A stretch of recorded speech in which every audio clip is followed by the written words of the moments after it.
غوث پاک فرماتے ہیں کہ مجھے جب میں نے ایمان کے دفتر کو الٹ پلٹ کر دیکھا، نیکیوں کے دفتر کو الٹ پلٹ کر دیکھا، تو ایمان کے بعد مجھے سب سے بڑی نیکی کھانا کھلانا نظر آئی۔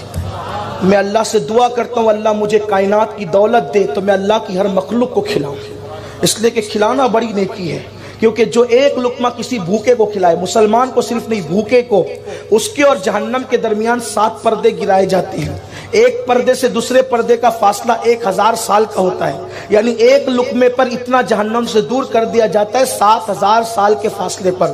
پیٹ بھر کے کھلانے پر کیا ہوگا؟ جو آج لوٹ مار کر کے کھا رہے ان کو پتہ نہیں ہے کہ کھانے کی فضیلت نہیں ہے، کھلانے کی فضیلت ہے، اس لیے کہ کھاؤ تو بدبو بنتا ہے، کھلاؤ تو جنت کا مزدہ ملتا ہے۔ اس لیے اللہ والوں کو کھانے کی فکر کم ہوتی تھی، کھلانے کی فکر زیادہ ہوتی تھی۔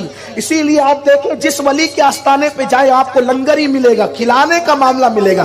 غوث پاک کے یہاں لنگر، غریب نواز کے یہاں لنگر، صابر پاک کے یہاں لنگر، اور میرے صابر نے تو یہ شان کی 12 سال بھوکے رہ کر دوسروں کو کھلایا۔ اللہ اکبر! رہ کے فاقے میں غریبوں کو کھلانے والے ایسے ہوتے ہیں محمد کے گھرانے والے۔ لوگوں سے چھین کے کھانا تو سب کو آتا ہے، بھوکے رہ کے کھلانا کوئی حضور کے گھرانے سے سیکھے۔ یہ صابر پاک نے کیا ہے۔ اللہ اکبر!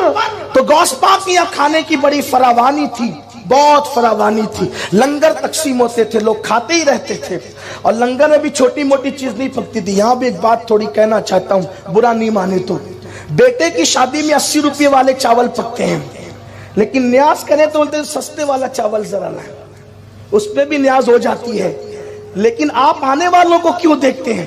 بیٹے کے نام پہ 80 روپے کلے والے چاول لائے، غوث پاک کے نام پہ 20 روپیہ۔ یہ محبتوں کی بات ہے، یہ محبتوں کی۔ کچھ لوگ کہتے ہیں یار یہ اتنی نیازیں کیوں ہوتی ہے؟ اگر یہ پیسے اٹھا کے مدرسے میں دے دیے جائیں تو جو ہر سال عمرہ کو جاتے وہ پیسے بھی پھر مدرسوں میں دے دو، جو ہر سال حج کو جاتے وہ پیسے بھی مدرسوں میں دے دو، سبھی مدرسوں میں دے دو۔ پھر امام حسین نے 25 حج کیوں کیے؟ امام آدم نے 55 حج کیوں کیے؟ بات یہ ہے ساری چیزوں کی اپنی اپنی ایک شان ہے۔ کھلانے کے وقت کھلایا جائے گا، لٹانے کے وقت لٹایا جائے گا، عمرہ کے وقت عمرہ کیے جائیں گے، مدرسے میں دینے کے وقت مدرسے میں دیا جائے گا۔ ہم مدرسوں کے مخالف نہیں ہیں، ہم لوگ خود مدرسے چلاتے ہیں الحمدللہ۔ جو ہے سب نیکی کی خوشبو الگ الگ ہے۔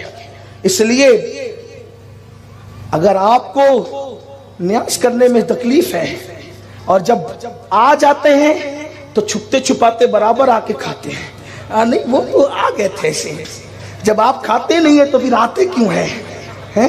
اور کچھ لوگ اتنے کٹر ہے، کہتے ہیں نہیں ہم تو فاتحہ کا نہیں کھاتے، ہم کہتے ہیں ہاں ضرور نہیں کھاتے ہو اور نہ کھاؤ گے فاتحہ کا، کہ نہیں وہ دیگ والا کھاتے فاتحہ والا نہیں کھاتے۔ کیوں نہیں کھاتے؟ اللہ کے رسول نے فرمایا جس کھانے پہ بسم اللہ پڑھا جاتا ہے وہ شیطان پہ حرام ہو جاتا ہے۔ ارے ایک بسم اللہ پڑھی تو شیطان نہیں کھا سکتا، چاروں کل پڑھی۔ آگے نہیں کہوں گا اس لیے کہ آج کل کے حالات کا بھی خیال کرنا ہوتا ہے۔ میری سنی قوم بہت سمجھدار ہے، ہم فاتحہ کا نہیں کھاتے، ہاں انتر منتر نہیں پڑھے جاتے، اللہ کا قرآن پڑھا جاتا ہے، اور جس کھانے پہ قرآن پڑھا جائے وہ شیطان پہ حرام ہو جاتا ہے۔ اب جو بیچارے نہیں کھاتے ہمیں الزام نہ دے، وہ خود سوچے میری برادری کون سی ہے۔ میں کوئی چھیڑ چھاڑ کی بات نہیں کر رہا ہوں، لیکن لوگ ہمیں زخم دیتے ہیں، لوگ ہمیں صدمہ دیتے ہیں۔ قرآن پڑھا جائے نہیں کھاتے ہو، اور تم نے کیا کیا لکھا ہمیں پتا ہے، لیکن میرا عنوان وہ نہیں ہے۔